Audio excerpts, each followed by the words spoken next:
Hello, आप सभी का अपनी channel doctor Kaushalendra Indian history channel में हार्दिक स्वागत करता हूं।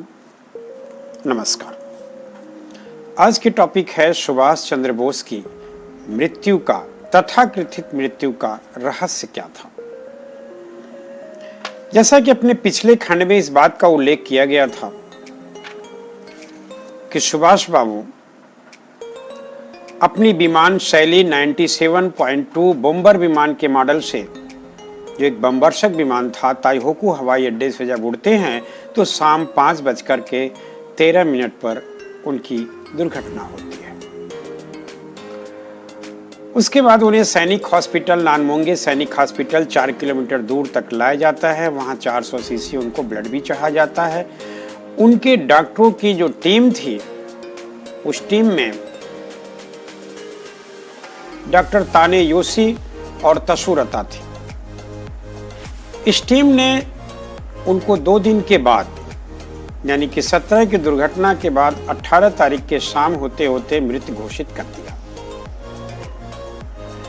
अब सवाल ये उठता है कि यदि उन्हें 400 सीसी ब्लड चढ़ाया गया, उनकी तबीयत बिगड़ रही थी और उन्हें 2 दिन बाद डॉक्टर्स की टीम ने मृत घोषित किया, तो आगे की घटना जो तथ्य में मिलता है उसका उल्लेख करने के बाद अपनी सवाल रखना ज्यादा प्रासंगिक होगा।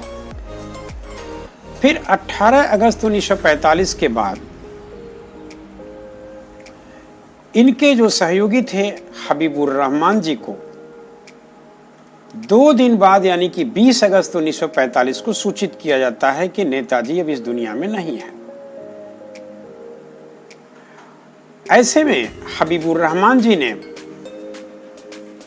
अपने जापानी मेजर नान तोंगो और जे नामापुरा को सूचित किया कि नेताजी अब इस दुनिया में नहीं है।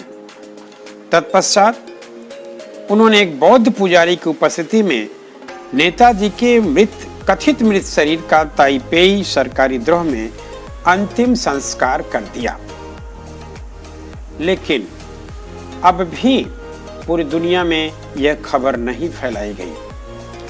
23 अगस्त 1945 के दिन, यानी कि मृत होने के 5 दिन के बाद, जापान के दोमई रेडियो स्टेशन से टोक्यो रेडियो द्वारा यह खबर फैलाई गई कि नेताजी सुभाष चंद्र बोस की मृत्यु हो गई है और इनके अंतिम संस्कार भी कर दिया गया है और इनके रैनकोंजी मंदिर में अस्थि कलश सुरक्षित कर दी गई है। ऐसे में यह सवाल उठना अब लाजमी है कि यदि नेताजी की मृत्यु हवाई दुर्घटना 18 अगस्त 1945 के दिन ताइहोकू हवाई अड्डे पर हुई, तो ताइहोकू सरकार ने, ताइवान सरकार ने यह घोषणा क्यों किया कि 18 अगस्त 1945 के दिन हमारे हवाई अड्डे पर कोई ऐसी दुर्घटना, वायुयान दुर्घटना हुई ही नहीं थी। तो इस दुर्घटना का सच क्या था? सवाल तो यही से शुरू होता है। दूसरा सवाल ये पैदा होता है कि यदि सब कुछ मान लिया जाए कि हवाई दुर्घटना हुई थी, हबीबुर रहमान उनके विश्वास पात्र उनके साथ थे, उन्होंने इस बात को स्वीकार किया और उनके तेल में भीगी हुई उनकी वर्दी में आग लगते हुए देखा, सारा कुछ के तथ्य मिलते हैं, तो दूसरा सवाल ये पैदा होता है कि 18 अगस्त 1945 के दिन यदि सुभाष बाबू को मृत घोषित किया गया, तो उनके विश्वास पात्र हबीबुर रहमान जी को 2 दिन बाद, यानी कि 20 अगस्त 1945 को क्यों सूचित किया गया? यानी उनके साथ रहने वाले उनके सहयोगी तक को भी 2 दिन क्यों नहीं बताया गया कि सुभाष बाबू जी की तबीयत कैसी है, यानी वो अब इस दुनिया में नहीं है। इसकी सूचना भी 2 दिन बाद हबीबुर रहमान जी को मिले। ये दूसरा सवाल एक समस्या खड़ी करता है, एक सस्पेंस पैदा करता है, एक रहस्य पैदा करता है कि आखिरकार इसके पीछे क्या कारण था। आइए, तीसरा एक रहस्य गहराता है इस बात को लेकर के, जब दोमई रेडियो स्टेशन से सुभाष बाबू के मृत्यु की खबर टोक्यो रेडियो से घोषित किया जाता है 23 अगस्त 1945 को दिन।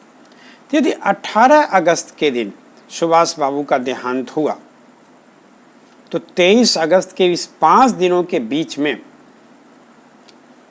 उनकी मृत्यु की सूचना प्रसारित क्यों नहीं की गई? ये एक तीसरा विवाद पैदा करता है।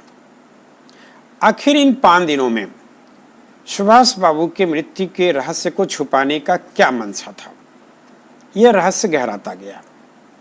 एक चौथा रहस्य बनता है कि सुभाष बाबू के अंतिम संस्कार एक बौद्ध पुजारी की मदद से कर दिया गया।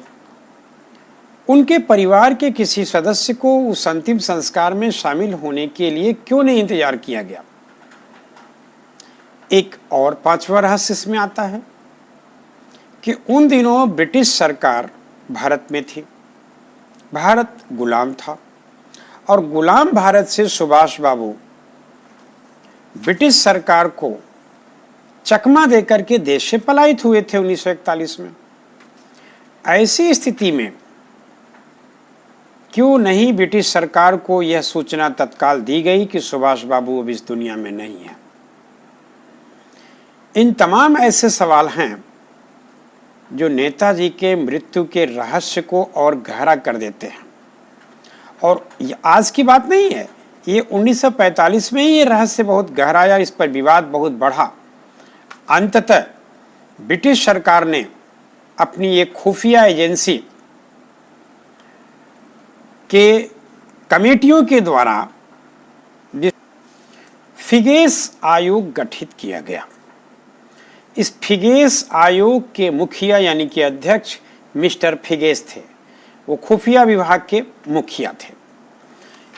इस आयोग ने ताजा तरीन घटनाओं का जो रिपोर्ट तैयार किया वो 1 महीने बाद यानी कि सितंबर 1945 में ब्रिटिश सरकार को सौंप दिया।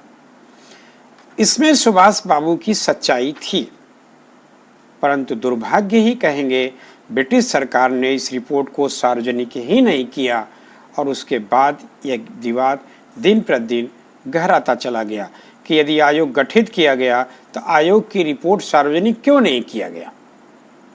इसके बाद जब 47 में देश आज़ाद होता है तो 1956 में फिर पहले आयोग शाहनवाज गठित की जाती है।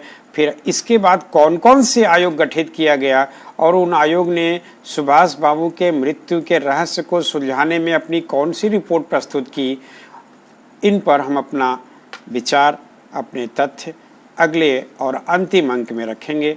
Thank you very much. नमस्कार। जय हिंद, जय भारत।